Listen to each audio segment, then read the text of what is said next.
Before we get into this video, I want to tell you about a giveaway that I'm doing on my other channel at special.tv. I'm giving away $100 worth of Huge Fly Fisherman merch from my website. You get to pick $100 worth of whatever you want. Hats, shirts, stickers, fly boxes, koozies. There's a lot of stuff over there. To enter, just go to this same video over on my other channel at special.tv and leave a comment. I will be picking a winner on March 31st. All right, let's get to the video. Hey, I'm Ben. I'm a huge fly fisherman.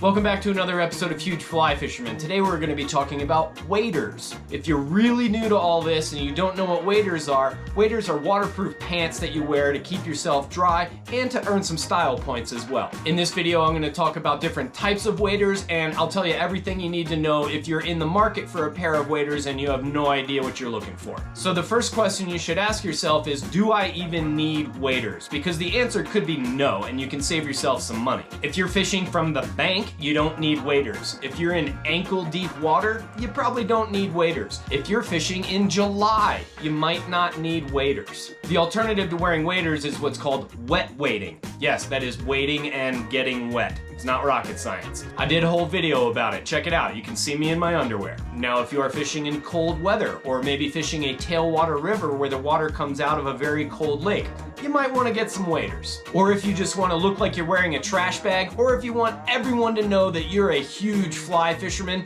go ahead and get yourself some waders. So let's go over some of the different types. We're going to start with the most basic and work our way up to more substantial waders. Let's start with hip boots. These are basically one wader for each leg. They go almost all the way up to your waist, and they are held up by loops that attach to your belt. So if you don't have a belt, you can't go fishing. Sorry. Hip boots are really good for small water where you're not going in very deep. They're great for you WNC guys that like to say you're going blue lining instead of fishing. Quick shout out to Boone's Fly Shop. You can buy my stickers there. All right, next up is pants waders. Yep, you guessed it. They are waterproof pants. Pants waders are great. They're super comfortable. It's easy to take a leak in them. Well, actually you want to take a leak outside of them. But I think the best thing about pants waders is that if you're wading in big water, pants waders can keep you safe. They'll keep you from going in too deep. You don't want to get swept away. I know from experience. And for me personally, pants waders are great because I hardly ever go in over my waist anyway. I'm not fishing in water this deep, and I'm not even trying to cross any rivers where I have to go in this deep. You start floating and you lose contact with the bottom. It doesn't work. Pants waders can be hard to find sometimes, but they are a really good version of waders. I wish I could fit into these. These are my wife's. Maybe I should get myself a new pair. All right, moving on from pants waders, now let's talk about chest waders. Chest waders are waterproof up to your chest, and they're warmer than pants waders. So if warmth is an issue, chest-high waders are better. One cool thing about chest waders is that you can roll them down to your waist and then clip the shoulder straps around your waist like a belt. So you can turn your chest waders into pants waders. It's pretty handy. But you gotta make sure that the shoulder straps have male and female ends that are gonna work for you. Most low-end waders don't have this design feature. And some waders have shoulder straps that don't come apart at all. This is a bad design if you have layers on over your waders and you need to take a leak. Speaking of taking a leak, let's talk about zippers. Waders that had a zipper used to be like this futuristic dream, but guess what? The future is now. Waders with zippers tend to be pretty expensive, and I'll be honest, I probably wouldn't have spent my money on them, but I acquired a pair of waders with zippers, and oh my gosh, life-changing. Get zippered waders if you can. Highly recommend it. A couple more things about chest waders. They come in different weights and thicknesses. There's lightweight versions and more heavy-duty versions. Heavy-duty waders will be warmer, more durable, and more expensive. One more thing about chest waders, if you're wearing them, you should wear a wading belt. It makes your waders more comfortable, and it's also a safety feature. If you go for a swim, it'll keep your waders from just completely filling up with water right away. That's how you drown. So wear your belt. All right, let's talk about materials. Lightweight breathable waders are pretty much standard these days,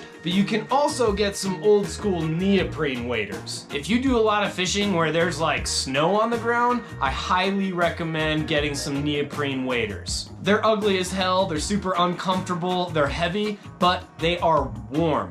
Way warmer than your breathable waders ever will be. Neoprene waders usually come in either 3mm or 5mm thickness. I say go big and get the 5. I mean, what, do you just want to be kinda warm? Be warm. Although really, I think you should take your wader budget and spend it on a plane ticket to Florida instead of gutting it out in the Rust Belt all winter trying to catch fake steelhead. But hey, that's just me. A couple more quick things about neoprene waders. Number one, you have to get them in camo or else you're banned from fly fishing. And also, you should get the Bootfoot model instead of stockingfoot. That's not a joke, I'm serious about that. Waders come in 2 different styles. You have your kind of more normal stockingfoot, and then you can also get the Bootfoot, where the boot is attached. Are there pros and cons to each one? Yes, absolutely. Stockingfoot waders are gonna be more comfortable, better for long walks. If you're hiking 3 miles into your fishing spot, Bootfoot waders are not gonna be all that great. But on the plus side for Bootfoot waders, they are much warmer than stockingfoot waders. The boots are more roomy, you can wiggle your little piggies around, and you have a nice air pocket that insulates you against the cold. Now, when I was buying my neoprene waders with the boot feet, I found it really odd that it was tough to find Bootfoot waders with rubber soles. Generally, you're buying Bootfoot waders for cold weather where there's probably snow on the ground, and do you know what happens if you walk around in the snow with boots that have felt soles? This happens. The soles get covered in huge clumps of ice and it's a total pain to walk anywhere. So when you're buying your Bootfoot waders, make sure you get rubber soles and not felt.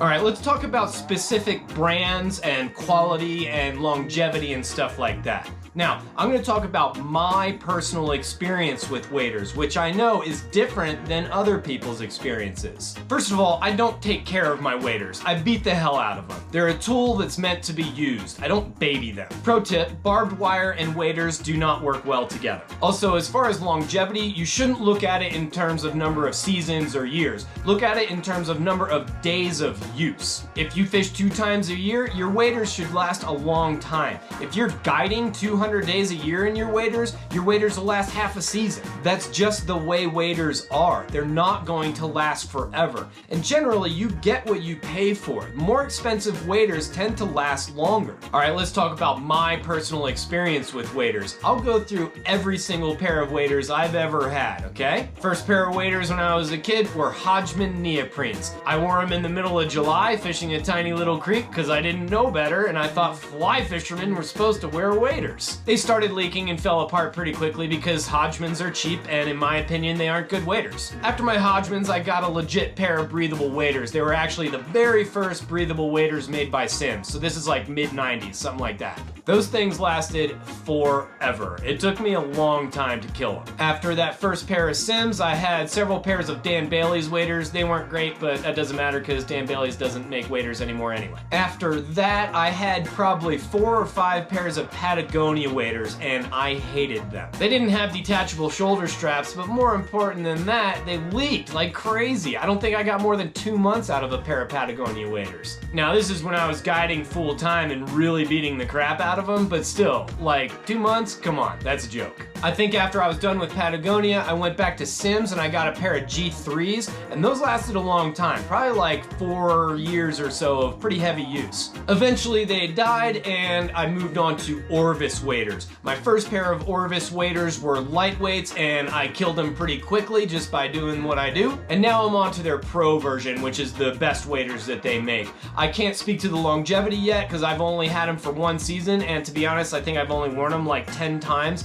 but I love them. They're super comfortable, they're heavy duty, they got a lot of nice pockets, and they've got the zipper. So from my experience, Patagonia gets a thumbs down and Simms gets a thumbs up. And I've spoken to a lot of people that will completely disagree with that. A lot of people had their Simms fall apart in the first month or so. Well, that's not my experience. And as far as the Orvis waders go, I don't think I can really weigh in on that yet. Check back with me next year. And when I'm talking about waders failing, that could mean a lot of things. It could be pinhole leaks, It could be a seam coming apart, it could be the seam tape failing. Lots of things can happen to kill your waders. But the most important thing to know is that they will die eventually. They're not gonna last forever. So don't get upset when they start leaking. Just look forward to getting that next pair of waders that have a zipper on them. So that's gonna wrap it up. Thanks for watching another one of my Huge Fly Fisherman videos. I hope maybe you learned something that can help you make a more educated wader purchase. Until I see you next time with another Huge Fly Fisherman video, stay dry and stay huge.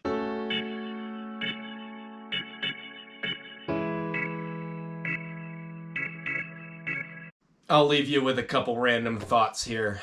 Generally, I hate wearing waders, and I will do whatever I can to not wear waders. Also, wearing your waders as a Halloween costume is low effort and not acceptable.